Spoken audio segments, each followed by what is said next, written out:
Я приветствую вас, дорогие друзья, уважаемые гости и подписчики моего канала. Снежана Егорова на связи прямо сейчас. Снежана, здравствуйте. Здравствуйте, Александр. Здравствуйте, дорогие друзья. Начать предлагаю с тяжелейшего обстрела Киева. Ну, знаете, уже как бы так перманентная история. Киев в дыму, летят вертолеты, гасят пожар, солнца не видно. Знаете, песня есть такая, да? Здесь даже солнца не видно.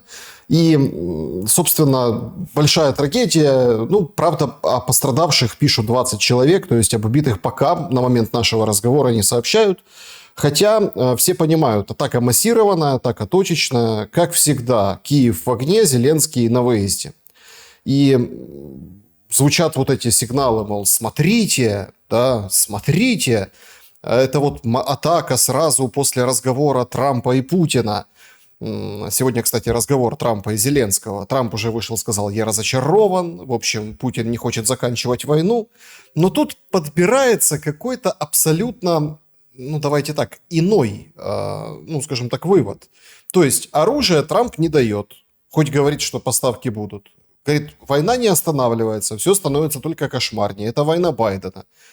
Не подводят ли нас миром через силу этим принципам к тому, что надо заканчивать? А если так нас ведут к концу, то какой будет конец? Ну, Саша, хотелось бы все-таки, чтобы это был конец, а не очередное продовження. Знаєте, ведь кожен фініш, то по суті старт. Писала колись наша прекрасна чарівна Ліна Костенко, яка, значить, знаходилася постійно у внутрішній іммиграции. Вот у меня такое впечатление, что основная масса людей давно отправилась в эту внутреннюю иммиграцию, живут где-то внутри своего какого-то искусственно созданного мира, в каких-то собственных иллюзиях, смотрят в телевизор, где они получают подпитку этим иллюзиям, и на самом деле перестали вообще ориентироваться в окружающей среде. И когда ты пытаешься открыть им глаза, когда ты пытаешься им объяснить, что, друзья, пора останавливаться, если мы вовремя не остановимся, то, в принципе, может быть в какой-то момент поздно, потому что стоп-кран, он срабатывает на какой-то определенный тормозной путь.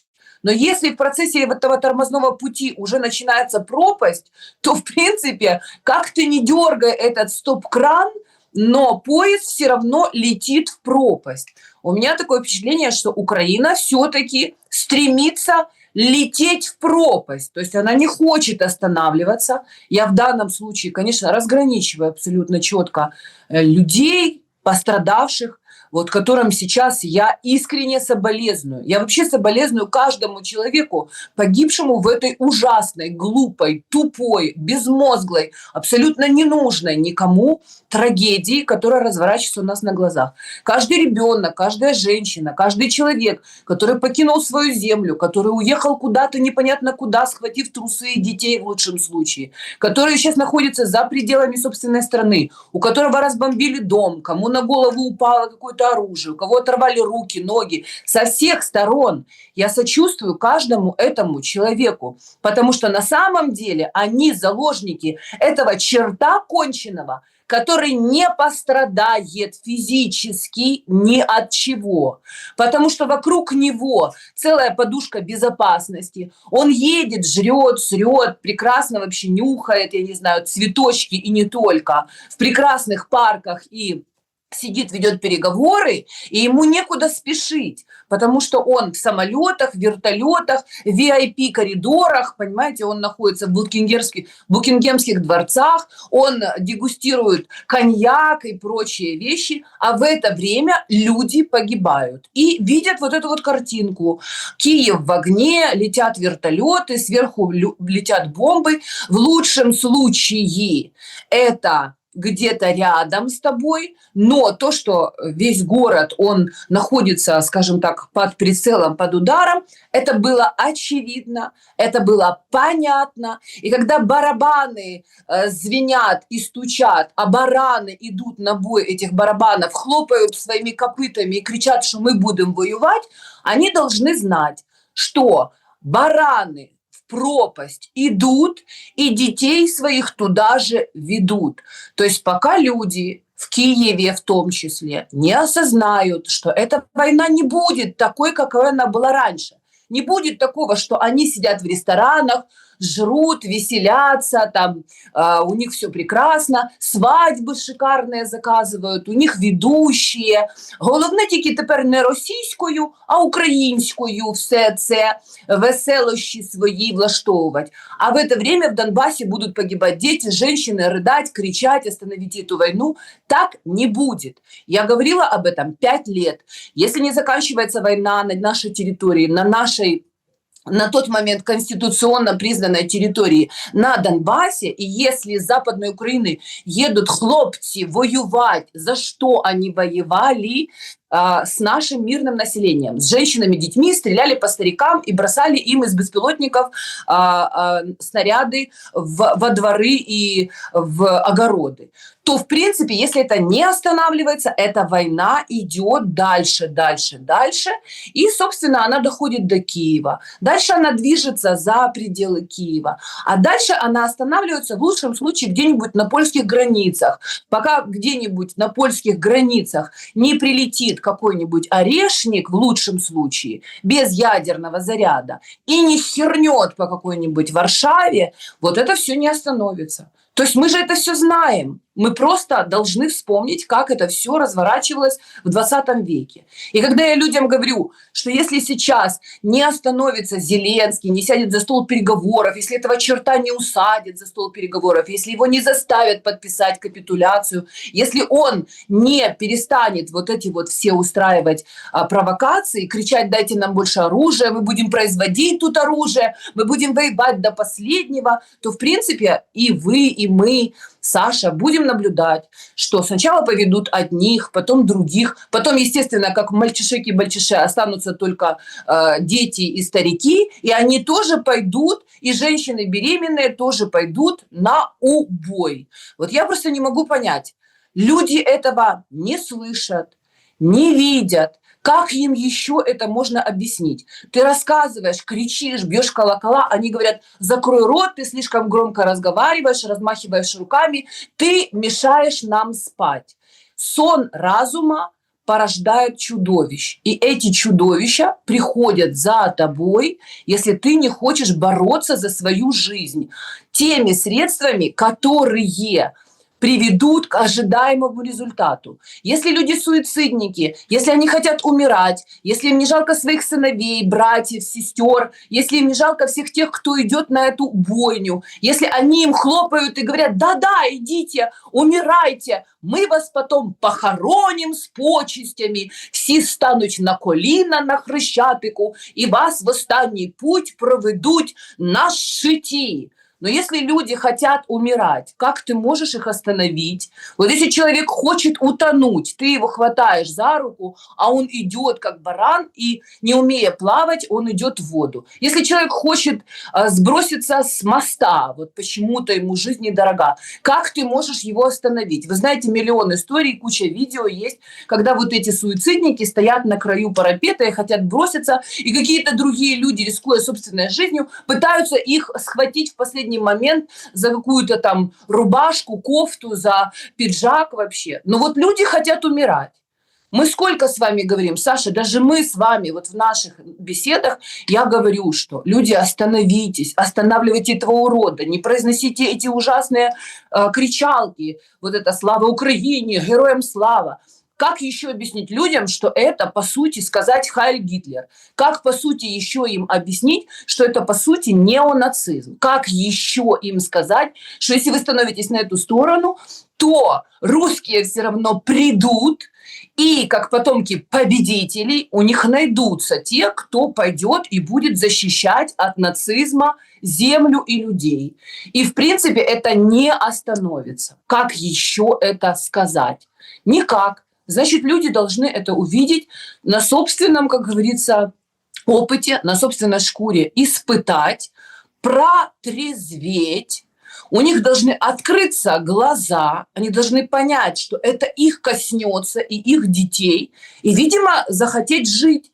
Тогда они начнут думать, как договариваться, как садиться за стол переговоров, кому аплодировать, а кого, может быть, в тюрьму сажать или, по крайней мере, изгонять из своего общества. Потому что пока эта больная обезьяна с гранатой, наркоман этот конченый, ездит везде и барабанит, и говорит, что я держу все под контролем, я лучший президент, так, подивіться, всі ось кажуть, що я лучший президент, і всі такі 10 дебілів крупним планом кажут, так, це наш кращий президент, он убеждает, что ему должны дать оружие, и война должна продолжаться. И она продолжается, Саша. Вообще какая-то странная история. Вот так вот, если... Понятное дело, что... Ну, там сейчас обсудим с вами этот поток безумства, да, этого притулу, который горит, а вас не касается, откуда у меня деньги или сколько я зарабатываю, да, там, ну, как бы. А на зарплату фонда, там, на бензин, на зарплаты, там, дает бизнес, поэтому все там, что мы собираем, ну, в общем, такой, как бы, знаете, это Нет, вот... а давайте остановимся на этом. Я скажу Сергейкові Притулі, который вообще, как побитая собака, приполз в Киев в свое время и улыбался, всем посмехался, это та же история, что и Зеленский. Когда люди не понимают, что человек, который улыбается им, не значит, что он безопасен. Сергейка Притула – это уже, по сути, скажем так, организованная преступная группировка. И тот бизнес, который вокруг него группируется, это те спонсоры войны, и распада, и перераспределения имущества, и средств, и денег, который, в принципе, отрабатывает определенные заказы. Не нужно думати, що Сергійко Притула – це такий, значить, веселий, дуже гарний хлопчик, якого вони показували, значить, по новому каналу в програмі, там, що там, «Файна Україна», такий дебільониш. Сергійко Притула вже йде такий, я бачила трошки, значить, частину цього інтерв'ю з цим лисим м**ком, коли він такий йде, в нього таке пузо вже відросло, знаєте, і він так трошки отак от свої рученята отак от склав, і він іде такий гарний, файний парубок, такий глитай або ж павук. Он уже разжирел на этой войне. Это реальный паук, клопина, который вообще, вот пользуясь этой войной, страхом людей, вот этими донатами, прикрытием СБУ, вот этими бандитскими организованными преступными группировками, он уже просто засел вообще, как раковая опухоль. И, конечно, он не будет заинтересован в окончании этой войны, потому что он на ней зарабатывает. И он уже этим холопам, он им говорит, что вы, холопы, вы что, охренели? Будете спрашивать у меня, куда я бабло это трачу? Я трачу это на свої забаганки і купляю собі недвігу по всій Європі, чи я трачу це на безпілотники? Рот закрили, село не асфальтоване. Тому що ми вам всім розкажемо і покажемо, якщо ви будете питання незручні нам ставити. Тобто люди вообще самі, они сами с помощью своего куриного мозга родили, создали, оплатили организованную преступную группировку, сами создали себе, клетки, сами в них вошли, изнутри закрылись и проглотили ключ. Они даже не представляют, насколько страшны вот эти вот дебилы из информационного поля, которые раньше прыгали, скакали перед ними и изображали кого угодно, чертей этих, Зеленский, Притула и прочее. А теперь они ненавидят этих людей просто за то, що люди задають вопрос, так коли ж закінчиться війна? Ви ж нам казали, що це ненадовго, що треба тільки трошки почекати, потерпіть і останні гроші не дитині своїй віддати, памперса купити, а оце на безпілотника якогось Сергійкові Притулі і убийце Стерненка отдать, щоб эти же беспилотники им на голову прилетели. Потому что если ты поддерживаешь войну, кричишь, что мы будем воевать, и донатишь на ВСУ и армию для того, чтобы она воевала, значит, ты собственными руками поддерживаешь продолжение этой войны. Ну, и каждый смотрите, должен понять это, Саша. Тут очень тонкий момент. Почему? Потому что и здесь есть противоречие. В каком плане? Потому что люди донатят, потому что их родственники на этой войне. Потому да, что чего эти родственники на войне оказались, потому что Саша? этих родственников схватили сегодня в Луцке 15 человек. 15 ментов, это ЦКшников, ловили вот это одного доходяку. Поймали, поволокли по земле, засунули в бус. И потом Саша, подождите, и потом этот Нет, доходяга, секунду. имея, ну, собственно, да, вот, не имея выбора, идет, проходит как-нибудь вот эту учебку, попадает на фронт, а ему нужно 5-е, 10-е, 15-е. Поэтому скидывается вся родня, если кто-то есть из родни, на какие-то там, не знаю, там, берцы нормальные или что-то еще. Хоть там и рассказывают, что все дают.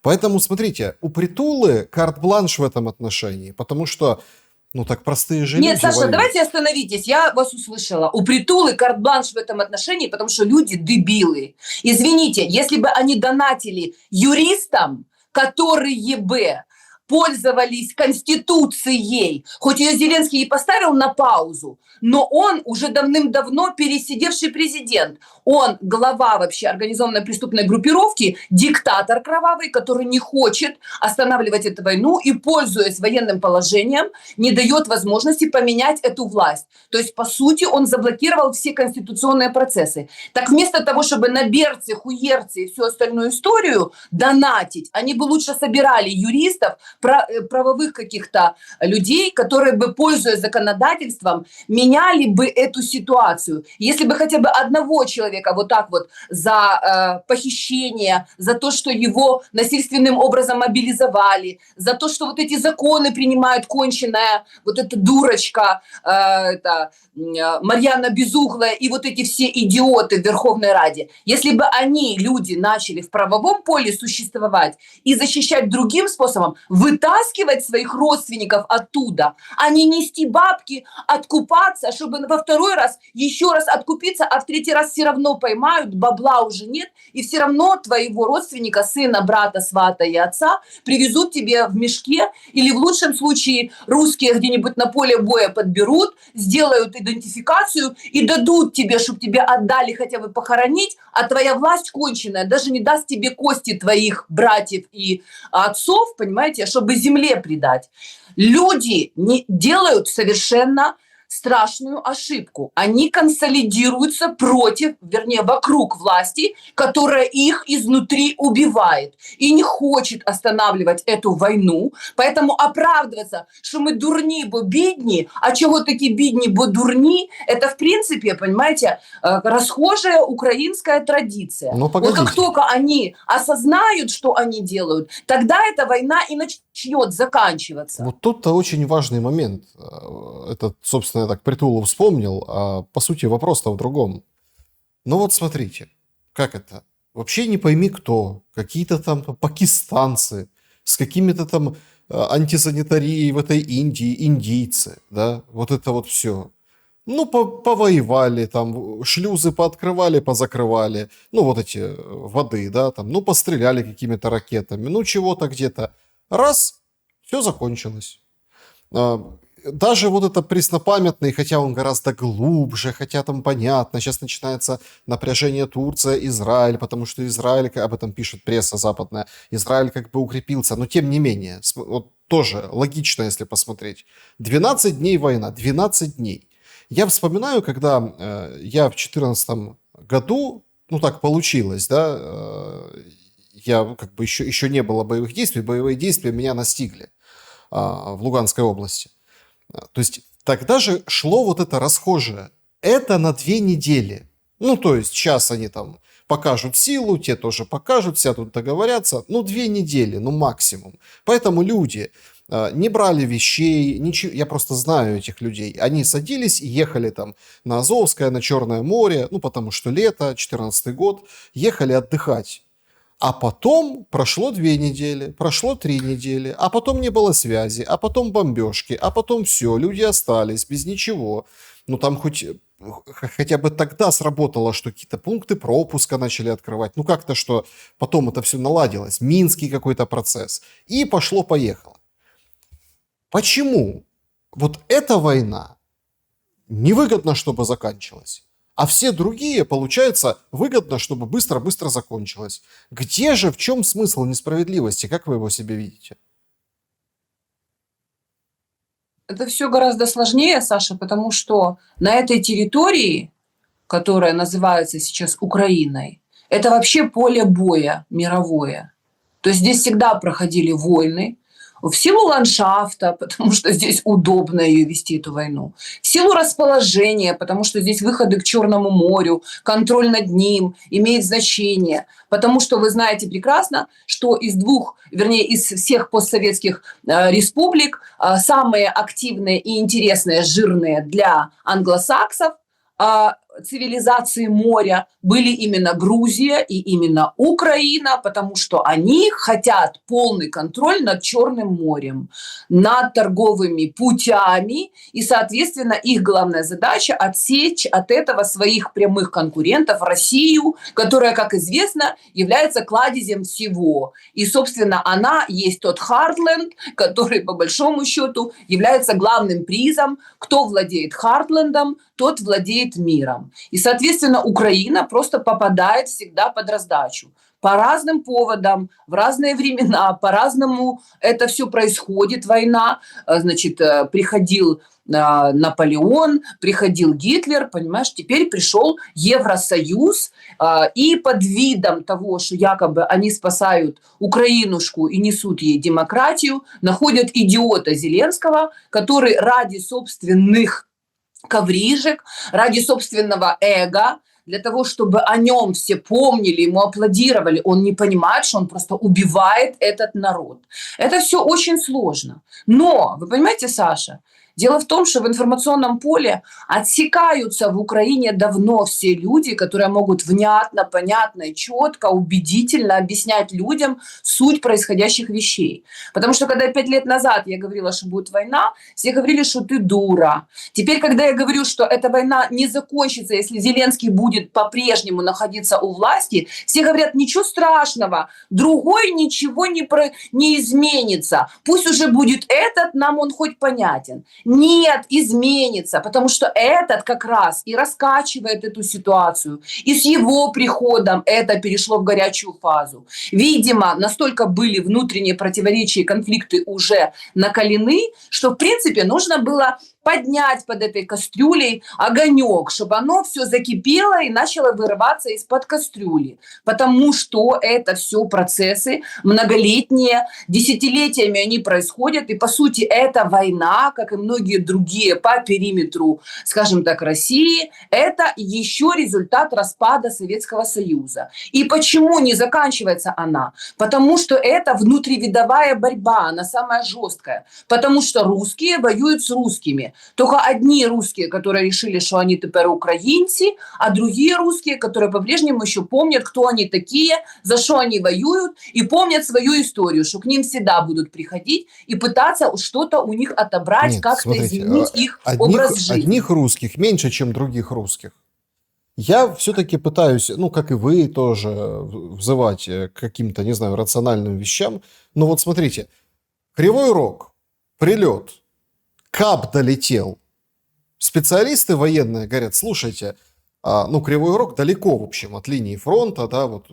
Это почему? Потому что нет ПВО. Самолет может подлететь, достаточно углубиться, и КАП может долететь до там точки. Там пострадавшие есть, пожар сильный. Вот сразу после ночного ужаса и кошмара Киева, вот, пожалуйста, Кривой Рог. Один прилет, и потом КАП долетел. Ну, то есть, включается же мозг у людей, что, ну, должен, по идее, включиться, что, ага, с ПВО, значит, дефицит. Каждый киевлянин сегодня мог увидеть, что такое ПВО, дроны-перехватчики и все это остальное, фиолетовый луч, который вешают нам там и рассказывают, что вот сейчас вот Трамп разочарован, смотрите, как разозлится, как даст Путину. Понимаете? То есть фиолетовый луч. И все смотрят на это ПВО, на эти вещи, да, когда Ермак говорит, мы работаем, типа, ну вот, доверяйте только официальным источникам, не читайте всю западную прессу, которая сказали, ребята, без американской помощи гаплык. Это вот, ну, бери и что-то делай, заканчивай, договаривайся, решай, принимай неприятные решения, договаривайся, чтобы они были не такие неприятные. Ну, то есть, рацио включается.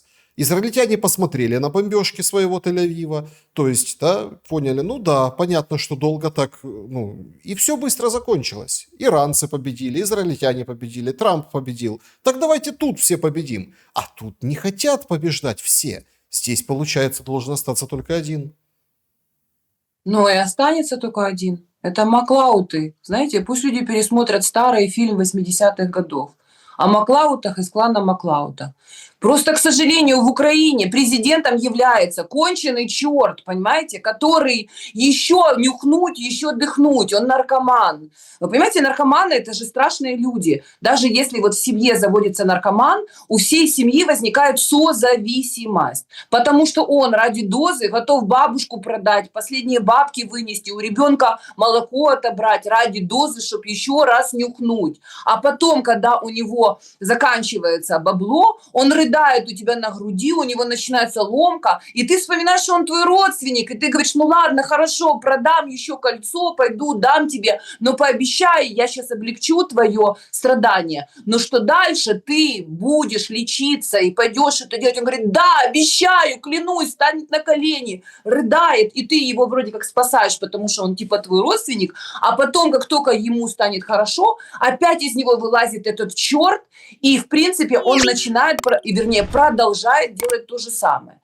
Саша, вы понимаете, вот мы можем долго с вами спорить и смотреть с разных сторон, понимаете, из разных окопов, как говорится, на одну и ту же проблему, но факт остается, что пока Зеленский и его конченые черти у власти, они по-прежнему держат под полным контролем информационное поле, дискредитируют любые попытки других людей со стороны или изнутри каким-то образом вернуться к рациональному обсуждению этой проблемы и решать это, потому что они знают, что они до последнего будут воевать, и столько, сколько будет дебилов, готовых за это воевать, и собирать бабки для притулы, якобы для того, чтобы своего родственника поддержать на войне, они будут сидеть и складывать эти бабки в свои собственные карманы. И в последний момент они сядут в свои голубые вертолеты и самолеты и улетят из этого ада, а люди останутся это все разгребать. Сколько еще можно людям объяснять,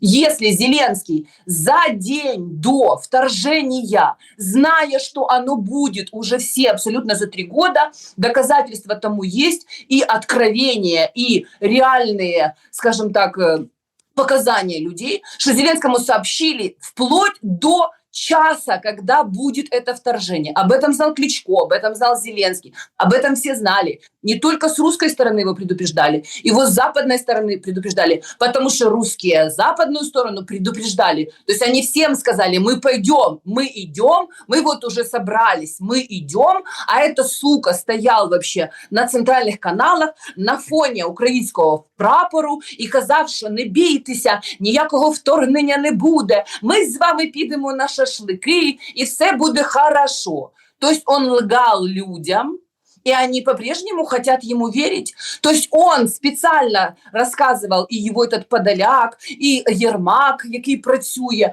они потом рассказывали, что они знали на вторжении, и не предупредили людей, потому что они боялись, что начнется паника, и люди загородят дороги, начнут убегать из страны, потому что люди не хотели воевать. Они и сейчас не хотят воевать.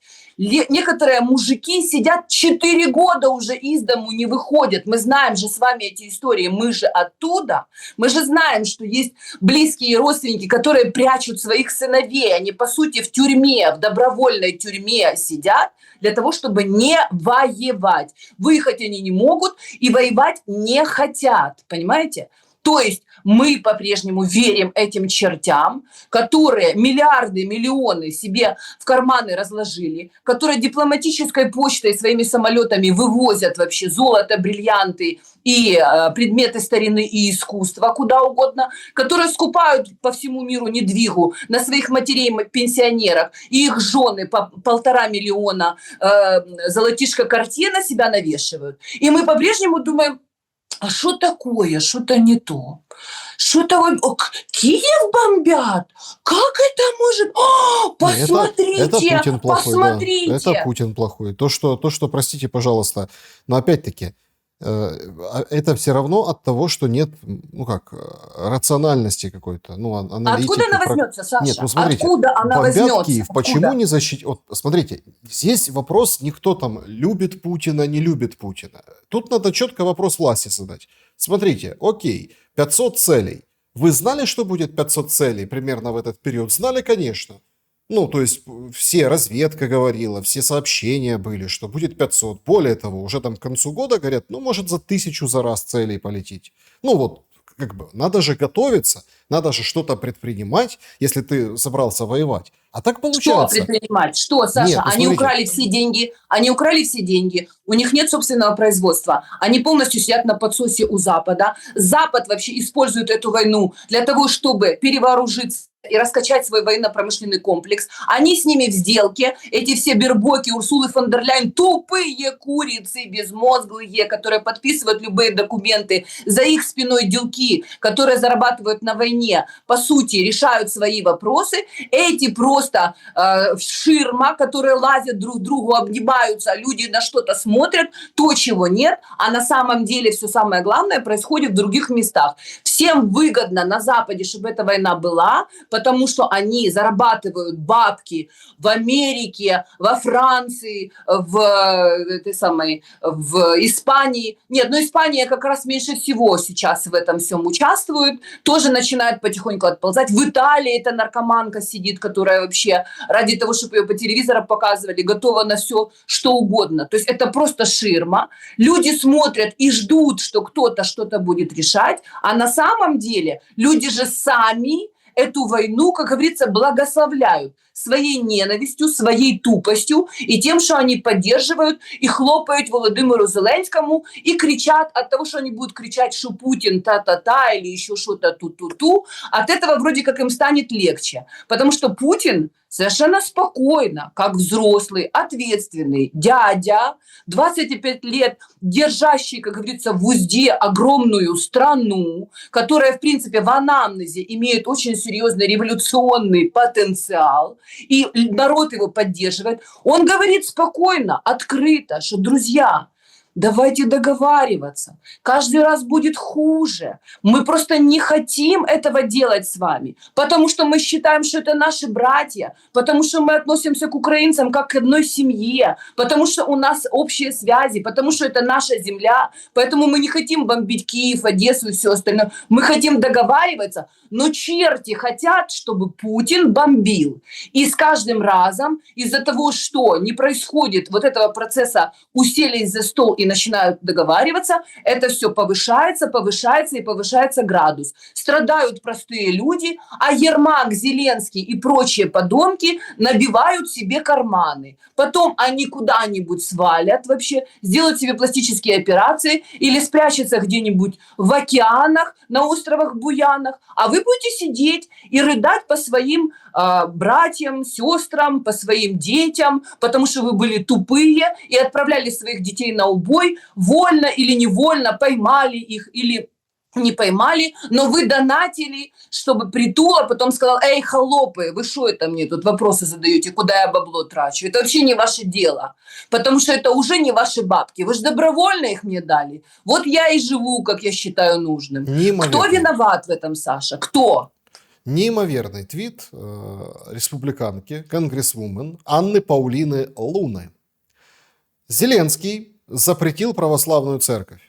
Могу обещать, что для вас не будет никакого финансирования вооружений, Зеленский. Переговоры о мире мы не ваша копилка, написала она в соцсети X. То есть пока нам тут всем по разным телеграм-каналам как бы всёгивают о разочарованном Трампе, который там Путиным недоволен тем, что война продолжается. Вот он позвонил, ни о чем не договорились за час разговора.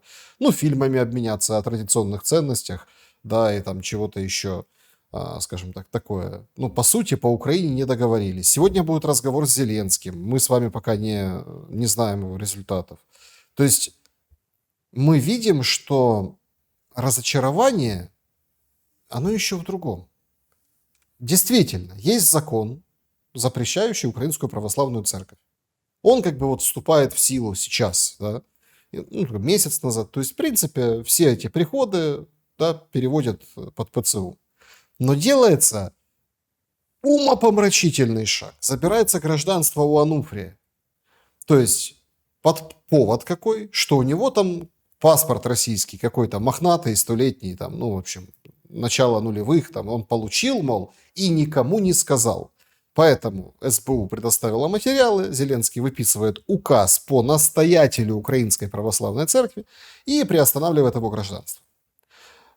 Понятно, что сейчас там как бы, ну, Ануфрий в Украине, понятно, церковь там сейчас будут решать, что с этим делать, как это все, собственно, подать, судиться, не судиться, в общем. Но тут как бы это не важно. Важен другой момент. Вы когда называете черти, ну так оно и получается. Смотрите, то есть как бы вот они пляшут, выполняют этот заказ по уничтожению. Теперь, получается, любому прихожанину Украинской Православной Церкви можно сказать, так вы к московским попам ходите. А почему? Ну вот смотрите, СБУ справку распечатала. Причем у Шефира точно такая же распечатка есть, бывшего первого помощника президента Украины, который тихонечко в лес ушел. И как бы, да, говорят, яхты покупает. Ну это говорят, кто его знает. Получается действительно серьезный прецедент, когда всем, кто мешает, можно оформить примерно такой же указ. Приостановка гражданства. Но республиканка же не просто так выступила. Республиканка, конгрессвумен, написала четко и понятно. Это политическая позиция. Поэтому возникает главный вопрос. Так а что УПЦ и поддержка УПЦ прямо зависит от поставок вооружений? Что вы думаете по поводу этой истории, насколько действительно она сейчас важна? Смотрите, я бы, честно говоря, разграничила проблему, которая существует с Украинской Православной Церковью, и вот этот закон про множинное громадянство, где, в принципе, все выписано так, что каждый, кто хочет и кто будет к нам лоялен, и кто купит наши земли, и кого мы ждем, получит без проблем паспорт, а каждый, кто будет нелоялен, будет, значит, вести себя плохо, и даже при том, при всем, что у него когда-то был паспорт, который давал ему по праву рождения быть гражданином Украины, он не получит этот паспорт. Короче говоря, черти охренели до такой степени, что кому хотят, они будут раздавать паспорта, а кому не хотят, они будут отбирать паспорта. Просто когда я об этом говорила много лет подряд, что украинцы, которые убежали за кордон, они все находятся под ударом, и они, по сути, все уже, ну, скажем так, не там и не здесь, и с ними все что угодно могут сделать, переименовать страну, написать новые законы внутри и просто не пустить их домой в собственные квартиры, которые у них просто отожмут, а туда приедут те, кого они ждут, и кому они эти квартиры просто бесплатно раздадут. Понимаете, это вообще отдельная тема. Но то, что эти законы и вот эта конченная Верховная Рада 9-го скликання, это просто капище чертей, которых Зеленский привел, нашел по своему образу и подобию, и которые полностью выполняют его требования без разговоров, без какого бы то ни было сопротивления, потому что там сидят психбольные люди, необразованные, генетические дегенераты, понимаете, со сломанным идентификационным,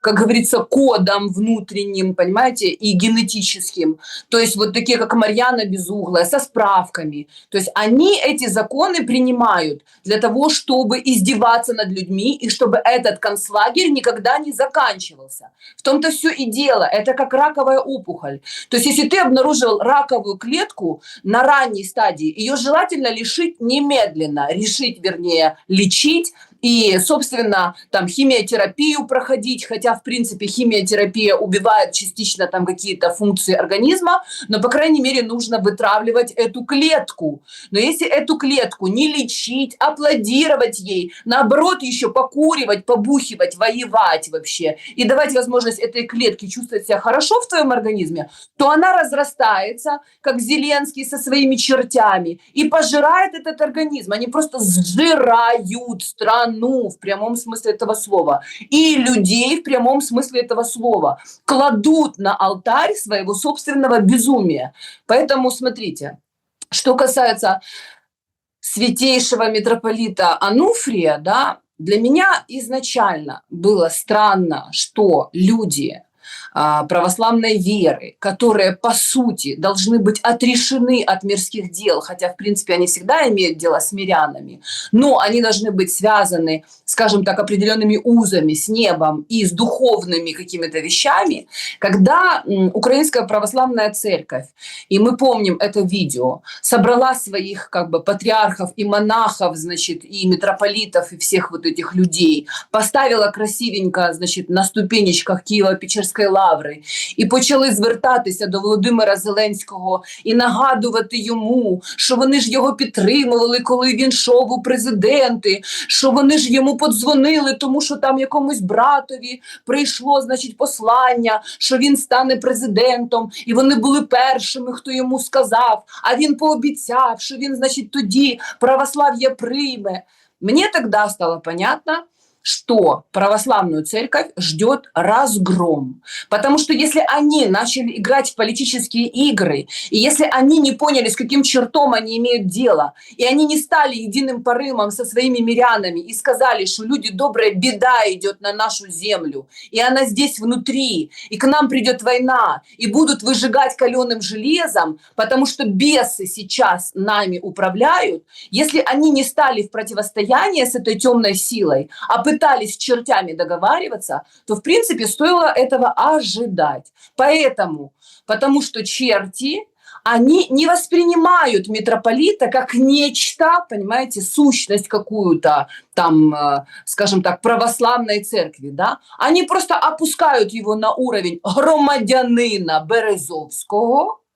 Тобто це вже не митрополит, це вообще они обесценивают, превращают его просто в кусок мяса, тела человека, который, по суті, какой-то гражданин. Тобто вони не кажуть, що ми, значить, там відбираємо громадянство наше українське від митрополита. Мы забираем его у гражданина Березовского. Он подлегает под те же все правила, которыми все вот, значит, ходят по одной земле, и он точно так же ручками, ножками ходит, просто в странной одежде. То есть они же черти, они так обесценивают, уничтожают веру людей. И если монахи, православные люди, те, которые в церковь ходят, если они видят, что как бы вот эта святость спадает, что вот этой защиты как бы нету, если они видят, что монахи, которые отдают свою жизнь, по сути, мирскую Богу, да, и должны служить, и знают, что куча святых монахов, они ради веры шли на плаху, потому что они говорили, что вот это мое тело, вот это моя жизнь мирская, да, она ничего не стоит по сравнению с моей вечной душой. И они показывали пример своим верующим, которых они в церковь приводили, которых они туда, ну, скажем так, звали, которых они защищали, они идут на смерть ради этого. А когда православные пошли и начали договариваться с чертом, он понял, что они просто всего лишь люди, которые играют в это, которые не хотят вообще использовать вот этот духовный аспект, что нету никакого духовного противостояния, что по сути все украинцы, які, значит, находят себе оправдание, почему они поддерживают войну, почему они разбежались и не защищают православную церковь и своих там священников, значит, он знает, что он может громить всех. Им уже показывают, что на складах военная форма для беременных женщин шьется, а они все равно не видят в этом никакой угрозы, не видят в этом никаких предвестников беды, что сегодня убили всех ваших детей мужского пола, а завтра всех ваших девочек, которые вы думаете находятся в безопасности, возьмут и поведут тоже на убой, научат их быть дроноводами и заставят убивать людей. То есть если люди потеряли духовную составляющую, Саша, если они себя видят только как кусок мяса, который жрет и срет, то в принципе не нужно обижаться. Приходят другие силы для того, чтобы человека разбудить и заставить его прозреть. Потому что жизнь человеческая – это не только его безопасность, еда в супермаркетах, понимаете, и там типа я сижу, телевизор смотрю. Потому что человек – это другое существо. Он, в принципе, связан с какими-то духовными, серьезными скажем так, силами, и если он не просит помощи у Бога, если он позволяет разрушить свою церковь, если ему все равно, в какой храм он идет, и какой священник его, как говорится, крестит его детей, значит, он получит все сполна. Значит, он присягнул сатане, значит, он на стороне бесов, и значит, на него летят бомбы вместе с теми бесами, которому он аплодирует. Получается, Вот, собственно, расплата какая-то получается. Ну, вот если так, Саша, если война так всегда абстрагированно. расплата. Война всегда расплата. Расплата за алкоголизм, за наркоманию, за предательство, за то, что брошены дети твои собственные, за то, что ты свою историю забываешь, за то, что ты мать свою не уважаешь, за то, что ты своих мертвых, которые эту землю кровью поливали, выбрасываешь на поталу и собакам их кости вытряхиваешь из земли. Это всегда расплата. Огнем и мечом будят народы, чтобы они вспомнили, кто они есть. И когда вы говорите, вот пакистанская война с индейцами, вернее, с индийцами быстренько закончилась, потому что пакистанцы знают, кто они и какое у них божество, какая у них вера, какой у них Бог. И индийцы знают, кто они. И они, в принципе, у них нет по этому поводу разночтений. Они столкнулись там, где идет пересечение их интересов, и быстро договорились, потому что они не хотят, чтобы их народы исчезли с лица земли. А Зеленский не ассоциирует себя с украинцами, со славянами и с этими людьми. Это выродок, которому на всех плевать. Если бы он переживал за этих людей, если бы у него был хоть какой-то отцовский вообще аспект по отношению к этим людям, просто он находится в той возрастной категории, когда он не способен на эмпатию. Он не воспринимает этих людей как своих детей, понимаете, как свою страну, как свой народ, который он должен приумножить, который он должен сохранить, потому что нормальный правитель, он всегда воспринимает этот народ, который ему доверил, как свою семью. Вы, например, не скажете своему сыну, там, своей жене, что давай будем воевать до последнего, нашего сыночка отправим в армию, пусть он умрет, зато мы, значит, будем принципиально, значит, на стороне Зеленского. Родителями героя, да, или там родителями еще, или там жена героя, или там родители героя. Вообще цинизм, конечно, зашкаливает. Вчера очень такой эпизод был своеобразный, он достаточно показателен, и вроде как не первый такой случай, но тем не менее. Город Луганск, центр города. Значит, тоже какая-то странная история. Почему странная? Ну, в общем, прошла серия ликвидаций.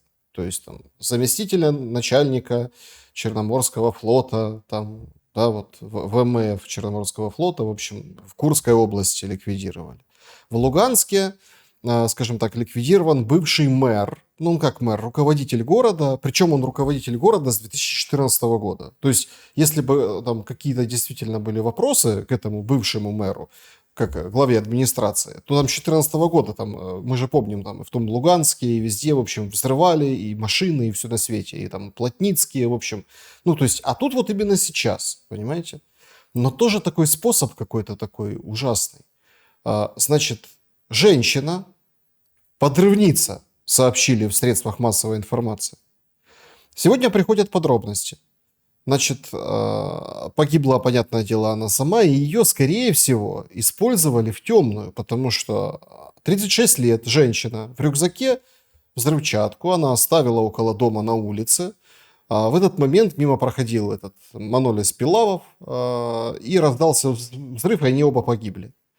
Перед этим она разговаривала по телефону. Примечательно, вот тоже вот так о детях вспомнили, почему я привожу эту историю, что она сама из маленького, ну, такой достаточно депрессивный был городишко и в момент условного там 13-го, там 12-го года. Брянка, ей 36 лет, и у нее остались 2 детей после этого. И есть предположение, там, ну, понятное дело, там следствие, разберутся, что это, ну, в темную. Причем в темную и российские спецслужбы, украинские спецслужбы, любые спецслужбы – это такая практика. Но возникает абсолютно другой вопрос. Смотрите, вот эта череда подрывов, взрывов, ну, фактически терактов, да, это же не профессиональные там какой-то там пробрались диверсанты, киллеры, там вот военные. Нет, это вот теракты. Это будет еще очень долго после войны. И вот тут многие говорят, что условно, вот мы с вами сегодня там Трампа обсуждаем, который, вот допустим, все останавливается завтра. И завтра начинается еще больший кошмар. Потому что начинается, во-первых, вот это такие разборки междоусобные, разборки через, ну, условную там линию, которая проляжет на границе. То есть одни хотят ликвидировать этих военных, те хотят отомстить за своих, и вот это вот начинается череда. В общем, нас ждет еще, ну, фактически поколение вот этого безобразия. Как вам кажется, есть ли рецепт, чтобы вот этого как-то избежать или каким-то образом, условно, после остановки, каким-то образом, ну, как бы смягчить вот этот тренд? Или, как это, будет такой мир, что все так переглянутся и скажут, лучше бы война продолжалась?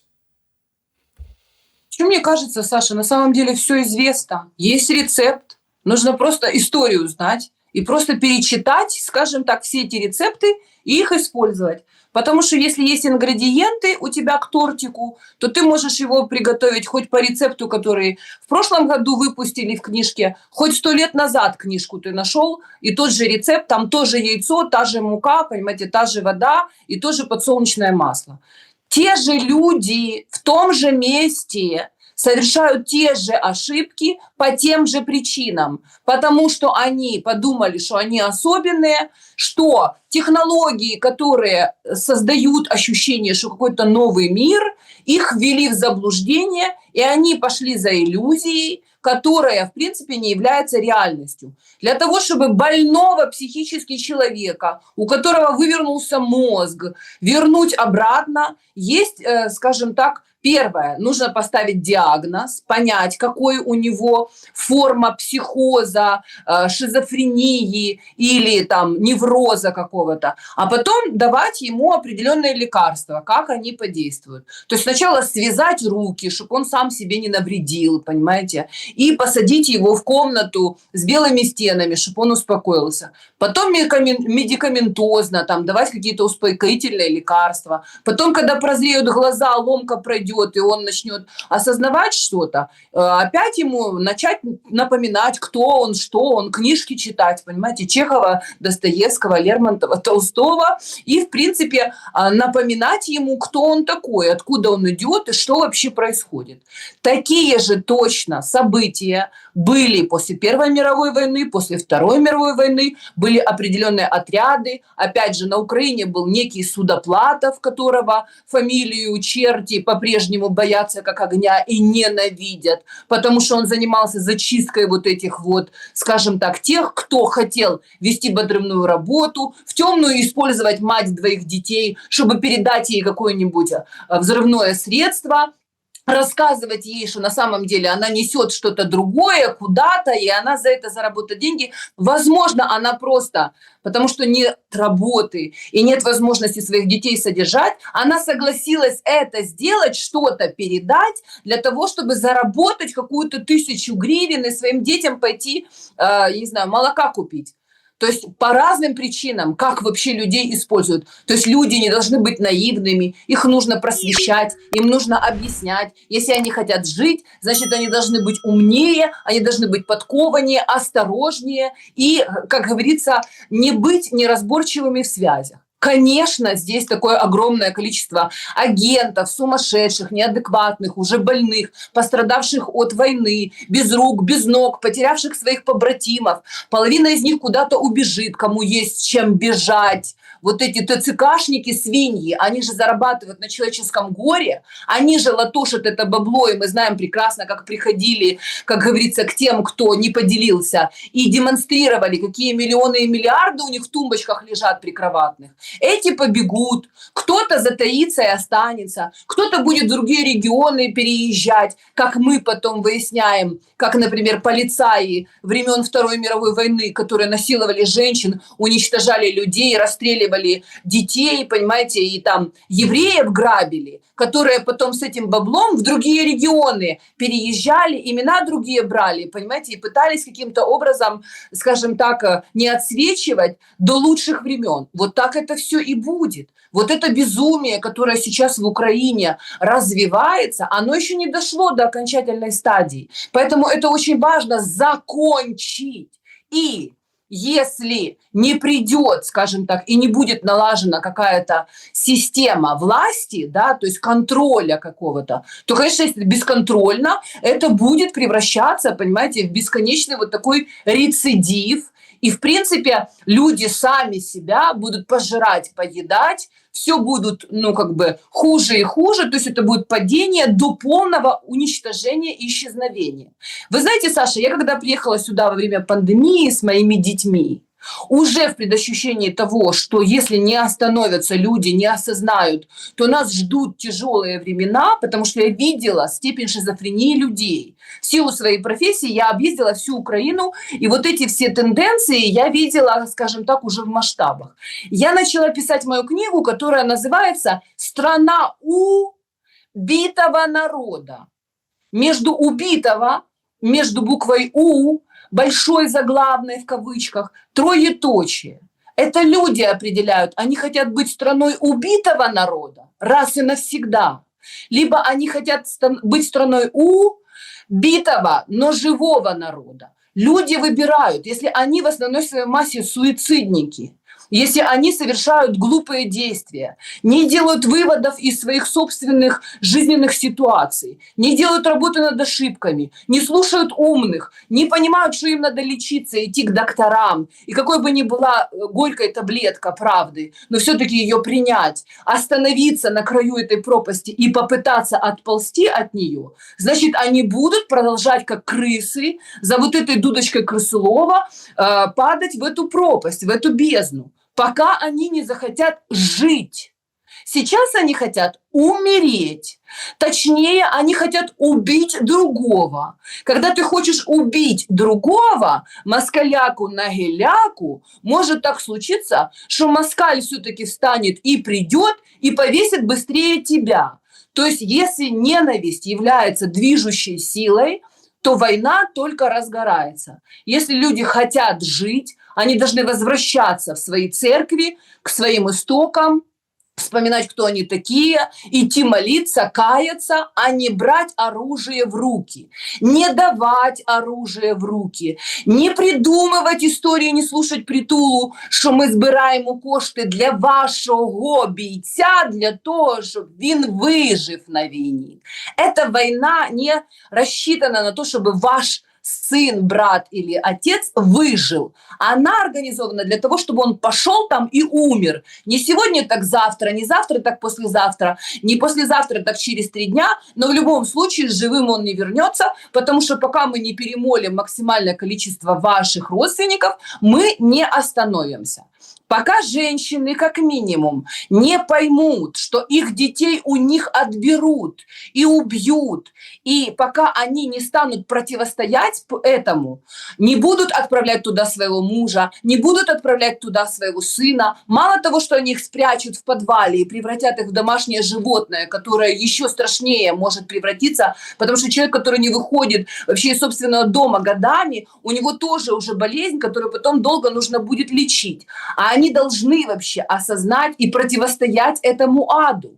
Они должны в своих сердцах эмпатию формировать, любовь вообще. Они должны останавливать своих мужчин, которые идут из ТЦК, идут работать туда в ТЦК и приносят им эти кровавые бабки, и они жрут потом еду за эти деньги, что он пошел кого-то поймал, кого-то на убой отправил, под предлогом того, а що ж його робить, де ще зароблять, треба ж сім'ю годувати, то я і пішов, а що його робить? Понимаете? И эта женщина, которая рожает этому полицаю ребенка, она берет эти деньги кровавые и потом кормит этим своего ребенка и сама жрет из этого кровавого корыта. Поэтому счастья ей не будет.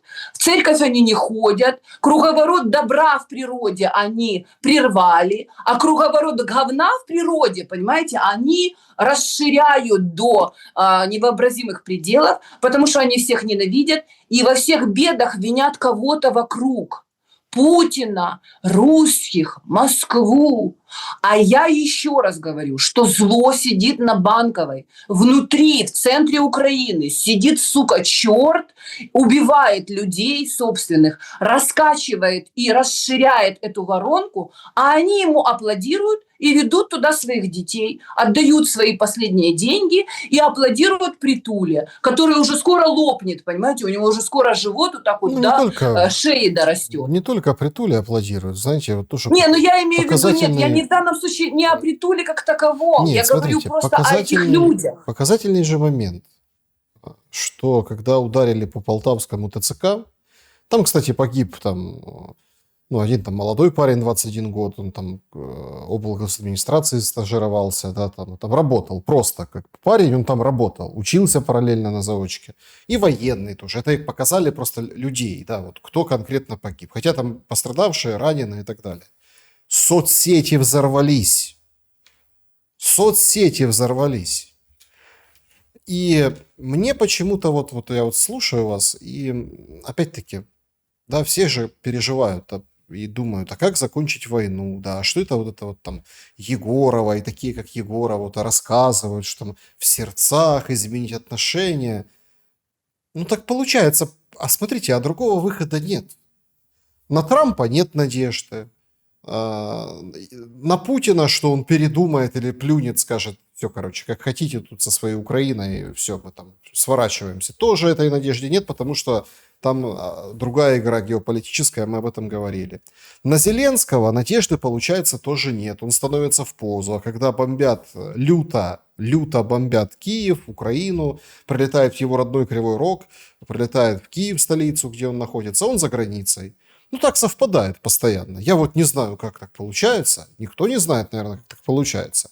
Как только вот такой массированный налет, ну, он там где-то решает вопросы, встречается по дронам, 2 миллиона снарядов Урсула, говорит, дадут. 2 миллиона сделают там до конца этого года, в следующем. В общем, класс, будем воевать. Сотни тысяч дронов-перехватчиков. Вот, договаривается Зеленский за страну, но за границей, пока здесь вот это одище. Возникает понимание, что вы правы, что нужно в этом своем микромире, имеется, ну как вот, да, все же начинается на кухнях, все равно начинается в каком-то общении. О том, что нужно заканчивается, ну, в общем, и привлекать еще больше людей, помогать друг другу выжить. Ну, то ровно о чем вы говорите. И тут возникает важнейший такой аспект, что, получается, на Трампа надежды нет, на Путина нет. Есть надежда только на самих себя. И как есть люди, ну, которых вы ругали всю передачу сегодня с нами, там, дебилы, которые там ничего не понимают. Там, но точно так же есть много умных, грамотных, честных людей, которые все осознают и понимают. Они пишут комментарии, они приходят. Просто нужно общаться. Нужно выходить немножко, по чуть-чуть, за пределы своей кухни, за пределы своих там кумовей, знакомых, там родственников, еще кого-то. Общаться с фронтом, это тоже очень полезно. Потому что вы заметили, как о нем все забыли? То есть идет движение лютое вперед. Карта Deep State не успевает вообще. И все это видят. А за этим продвижением же, ну, гробы, тела, трупы, потери. Кабры разлетающиеся. И поэтому нужно ускорить этот процесс, просто говорить друг с другом, и потому что это все может остановить, получается, только народ Украины. Ну, не только народ Украины, и русский народ это пытается остановить. Вы понимаете, дело в том, что вот если посмотреть на соцсети отрешенным взглядом, ну, то есть без, скажем так, того, что ты занимаешь какую-то позицию, потому что все мы так или иначе заняли какую-то сторону, да, То есть я, например, вот вообще, вот и моя там аудитория, я их называю миролюбивые эмпаты. И вот когда я начинаю там ругаться или там кричать, значит, ну, в сердцах эмоционально о чем-то говорить, все говорят, ничего себе миролюбивые эмпаты, мало вы похожи на миролюбивых. Но потому что когда ты спасаешь, когда ты кричишь «помогите», когда ты кричишь «караул», ты не можешь это делать шепотом. Шепотом только, понимаете, демон нашептывает, чтобы человек совершал преступление. А когда ты хочешь это преступление остановить, ты кричишь. И, конечно, многие русские вот именно, вот даже в комментариях, да, когда начинается там какая-то заруба, то есть это же тоже война идеологическая. Русские никогда не используют мат, они стараются там, вот, украинцы, остановитесь, вы что не видите, вас убивают, враг вообще в другой стороне, мы ваши братья, мы ваша семья, типа, мы протягиваем вам руку. И вы знаете прекрасно, Саша и многие наши соотечественники, которые оказались на территории России, они многие пишут, что мы как будто бы домой вернулись, мы не чувствуем здесь себя чужими, Но мы вы говорим сейчас, на родном вы сейчас языке. о комментариях у себя на канале.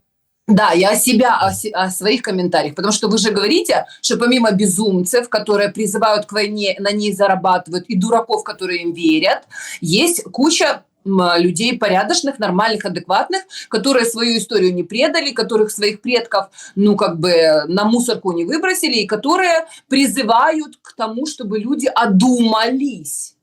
Но в данный момент, когда война идет, вот эти люди, голос разума, голос мира, миролюбия, женщины-мироносицы, они не слышны, потому что, ну как, ты не услышишь крылья ангела, когда гремят пушки.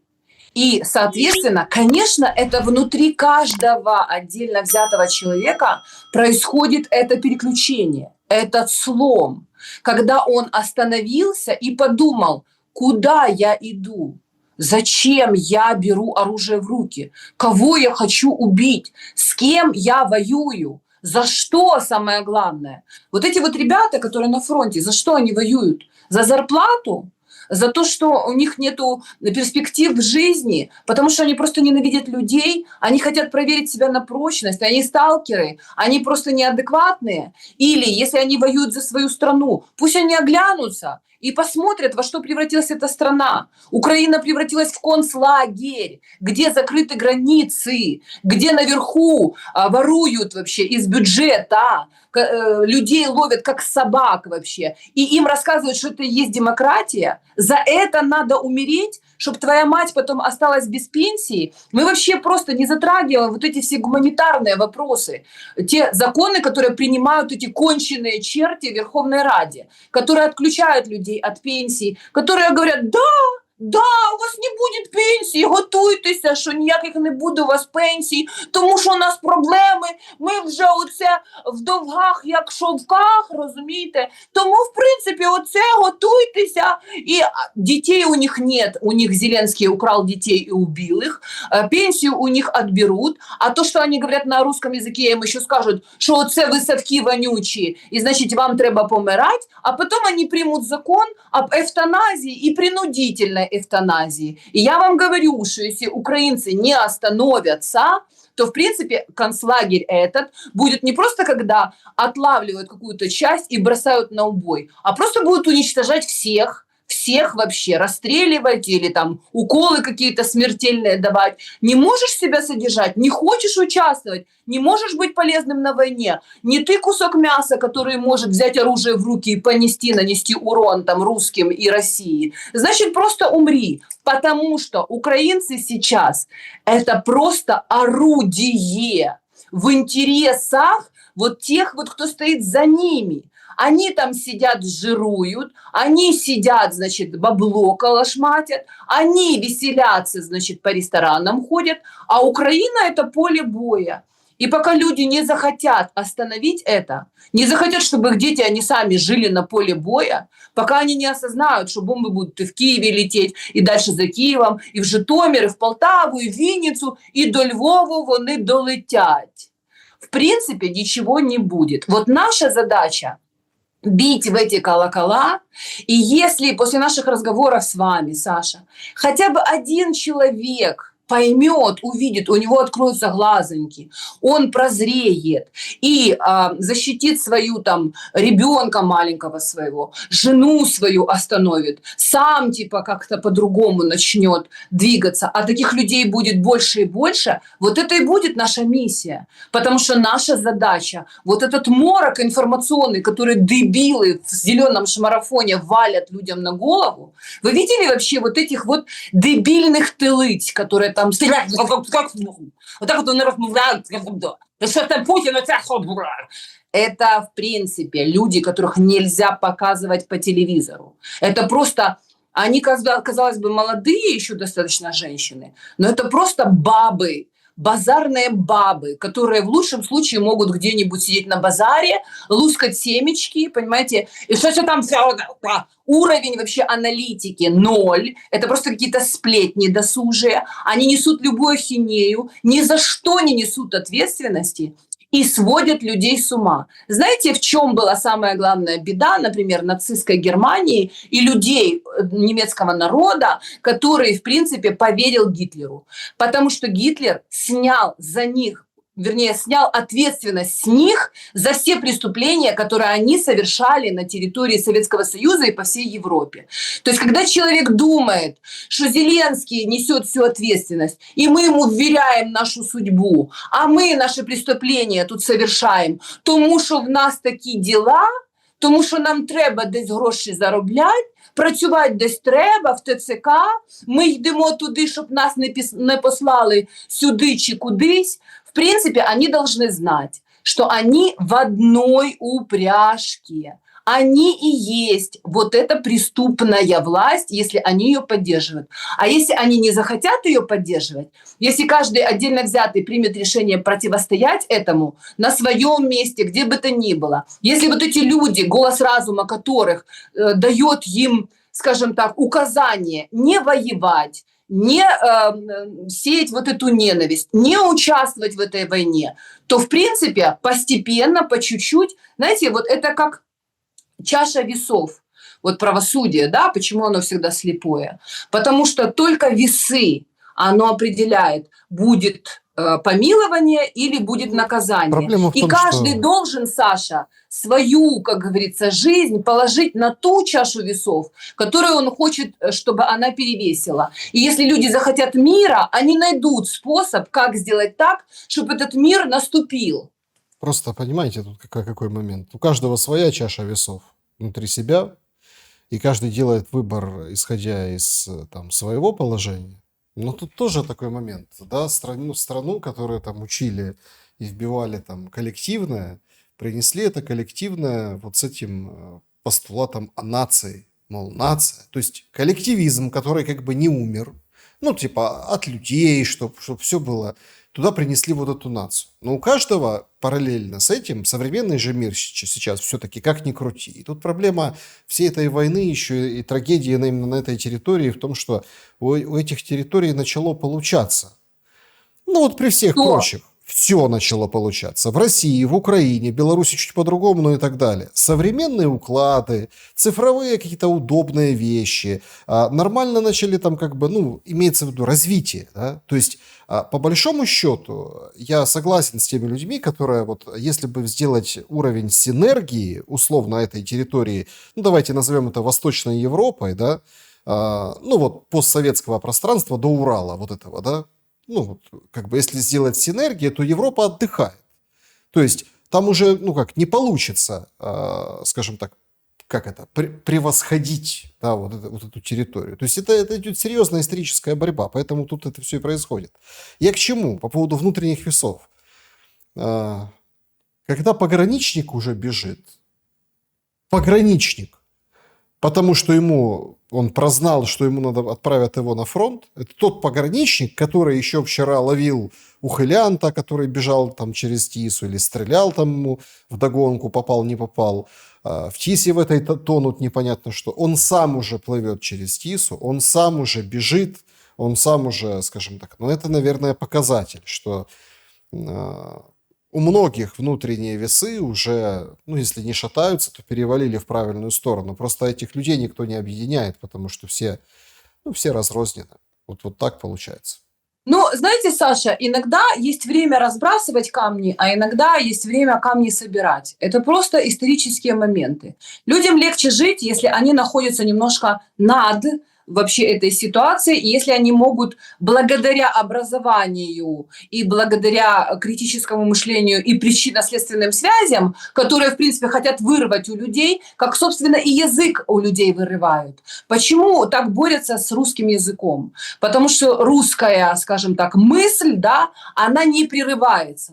То есть она течет и перетекает, и так или иначе ты в прошлом можешь увидеть признаки сегодняшнего дня и увидеть, во что это может вылиться. Русские сказки, русские притчи, былины и прочее, они, в принципе, современному человеку, когда он задумается, а что же мне делать и как же мне быть, он найдет в истории, в сказках, в притчах, былинах, в фильмах там, и во всем остальном ответ на свой собственный вопрос. Потому что все ответы, они на поверхности лежат. Просто нужно уметь их собирать, а не, скажем так, прятать их по карманам и забрасывать их грязью. Нужно уметь отличать зерна от плевел. Так вот, когда вы говорите о том, что Европейский Союз, он, если объединяться, то есть синергия – это по-простому объединение. Когда славянские народы и близлежащие народы объединяются в едином порыве, они превращаются в мощную силу и в кулак,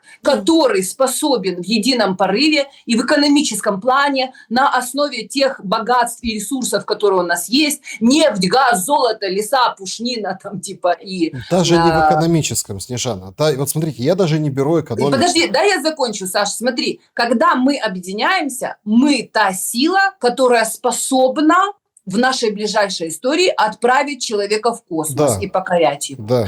Для того, чтобы уничтожить такую силу, нужно изнутри внедрить вот эти вот болезнетворные нации, которые вдруг начинают рассказывать, что грузин не понимает украинца, украинец не понимает азербайджанца, азербайджанец не хочет казаха, казах вообще не должен понимать бурята. То есть начинают людей разрывать по национальному признаку, отбирать у них язык межнационального общения. Мы знаем из истории, что Вавилонскую башню строили до того момента, пока Бог не разъединил их по языкам. И как только люди разъединились по языкам, в принципе, они не могут уже совместное действие совершать.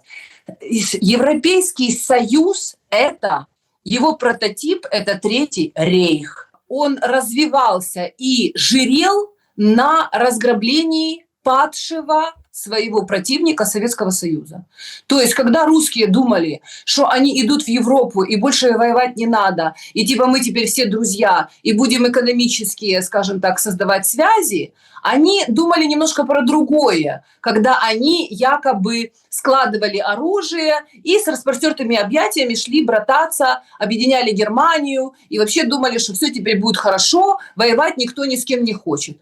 А они совершенно другую цель перед собой ставили. Это был реванш, и они, в принципе, достигли того, что раз мы дали им объединить Германию, они теперь разделят Украину. То есть они передвинули, скажем так, вот эту линию литераль, вот этого вот соединения двух цивилизаций, Хартленда и вот этой цивилизации моря. Поэтому, в принципе, и идет эта война, которая, конечно, могла бы быть страшнее, кровавее, и вооружения у человечества вот столько. И я считаю, что только лишь благодаря вот этому чувству выдержки колоссальной, который, к сожалению, для украинцев, они не могут этого осознать, обладает Путин. Если бы там сидел другой человек, более горячий, понимаете, и чуть-чуть с признаками шизофрении, как у Зеленского, то Украина уже бы 3 года была бы полностью в руинах. Поэтому, вы понимаете, мы естественным образом должны объединяться, потому что мы и есть единое пространство, единое экономическое, единое энергетическое, единое духовное пространство. И по большому счету украинцы, к сожалению, они опять наступили на те же грабли, на которые наступал Мазепа, на которые наступал там тот же Петлюра. То есть они опять поверили западным сказкам про то, что им несут цивилизацию, хотят добра. И, в принципе, им единственное, что нужно с утра до ночи, понимаете, вот этот вот эпизод из фильма, гениально сыгранным этим Богданом Ступкой, когда он говорит своему сыну: ну что, сынку, помогли тобі твои ляхи. То есть они могут развиваться только лишь на руинах, остатках России, Советского Союза, то есть объединения славян. Как только славяне прозревают, начинают объединяться, они начинают падать. Потому что нам, по большому счету, вот людям нашей, скажем так, нашей группы, да, этнической, славянской группы нет равных. Русские, славяне всегда были лучшими воинами.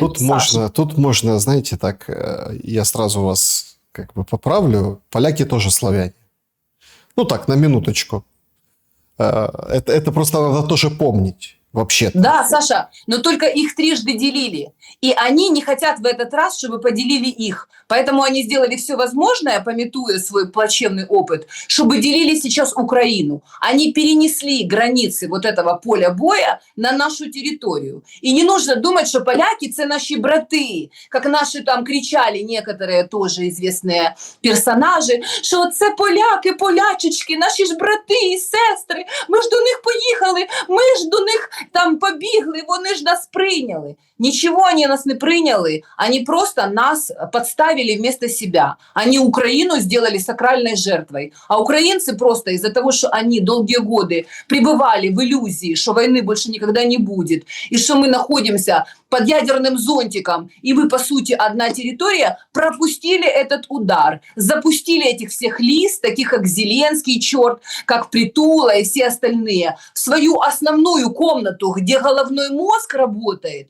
И этот головной мозг был отравлен вот этими иллюзиями нездоровыми, что нас там кто-то ждет, что вот там наши братья, а тут наши враги. И мы сами же со своими же воюем. И эти, которые еще не сошли с ума окончательно, нам говорят: остановитесь, мы ваши братья, глаза открой вообще. Глаза открой, я с тобой, тебе руку протягиваю. Они поэтому не воевали с нами, как с врагами. И по сей день этого не делают. Но если украинцы не осознают, не прозреют, своих детей будут дальше вести на этот убой, никого не останется. Вот это и будет страна убитого народа, это будет руина на 500 лет, это будет опять вот это вот, понимаете, махновщина и вот это вот всякая разная бандитская серая зона. И если мы хотим, в принципе, это увидеть еще на нашей памяти, так мы должны продолжать в том же духе. Выбирать Зеленского, слушать Безуглую, вообще там воевать, собирать на дроны, вообще убивать собственную промышленность, убивать медицину, вообще все распродавать. І щоб приїхали оці з множинним громадянством, які сидять і такою трошки канадійською, українською мовою кажуть, що оце ми тільки чекаємо, пане Зеленський, щоб врешті оце ви дозволили, оце ми сидимо і Стів хоче вже громадянство українське, і я мрію про те громадянство, і оце цей Боб хоче отримати громадянство. Что украинцы еще не видели, что сделала с медициной Уляна Супрун, американская гражданка? Ну, или они забыли вообще, конечно, мы и на Стивов, что сделала Яресько, да, сделала и на вообще... Стивов, и на Бобов мы насмотрелись, это, конечно, бесспорно. Но будем надеяться, что главное будет услышано. Саша, мы не будем надеяться. Мы с вами, в отличие от многих, мы боремся, по крайней мере, за прочистку мозгов людей. И это сейчас самая главная нива, когда люди говорят друг другу правды. Потому что правда – это горькая таблетка, но если она попадает в организм и растворяется, она лечит от всех болезней. И от войны в том числе. Снежана Егорова была моя собеседница сегодня. Спасибо за время и мысли. Спасибо, Саша. Друзья, мы победим, потому что мы потомки победителей. Всего доброго, до новых встреч. Берегите себя, добра и света. Увидимся.